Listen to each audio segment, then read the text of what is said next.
Eh, Assalamualaikum warahmatullahi wabarakatuh. Perkenalkan, nama saya Dery Wanda Faisal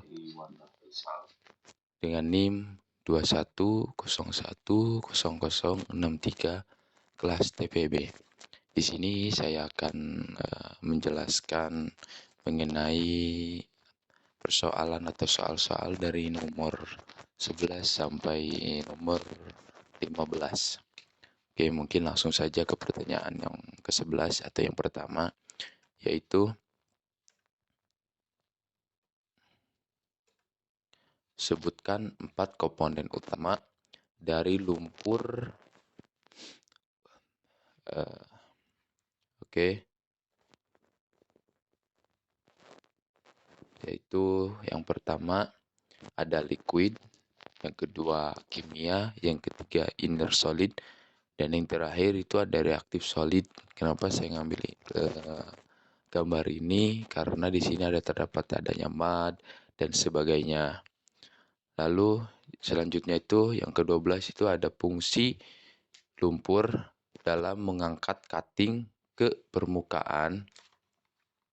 Ke permukaan tergantung dari dua faktor, yaitu ada yang pertama plastic viscosity dan yang kedua itu ada yield point. Kenapa saya ngambil gambar seperti ini? Karena terdapat adanya sirkulasi lumpur dalam mengangkat cutting dan ada sangkut pautnya juga. Selanjutnya itu yang ke-13 itu ada soalnya mud cake yang terbentuk dalam lubang bor tidak boleh terlalu tebal. Sebutkan 2 cara untuk memperbaiki sifat well building pada lumpur pemboran, yaitu yang pertama itu ada sifat koloid dan yang kedua itu memberi zat kimia dan disaring di mud tank untuk mengurangi padatan atau suatu padatan. Kenapa saya ngambil gambar seperti ini? Karena adanya suatu mud cake yang terbentuk dalam lubang boran. Jadi yang menempel di lubang boran dan ada sifat well building. Selanjutnya itu yang ke-14 ada jelaskan pengertian-pengertian dalam penilaian formasi sebagai berikut. Oke, di situ ada yang pertama ada wearland logging.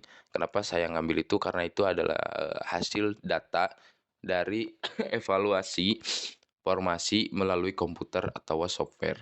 Lalu selanjutnya itu ada mud logging. Mud logging itu evaluasi formasi di laboratorium atau bisa disebut dengan petrofisik.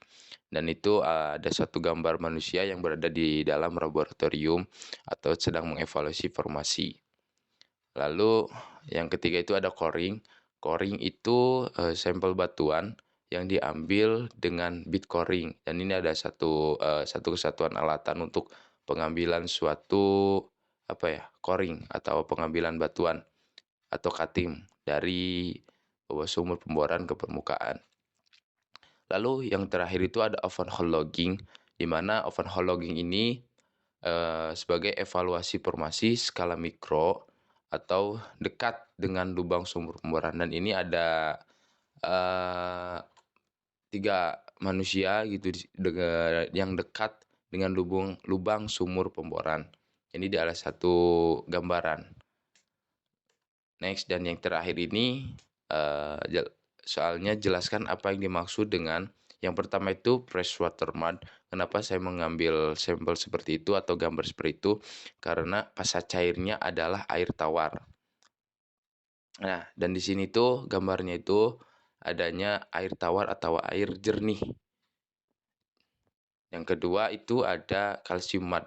Kalsium mud itu lumpur yang mengandung kalsium.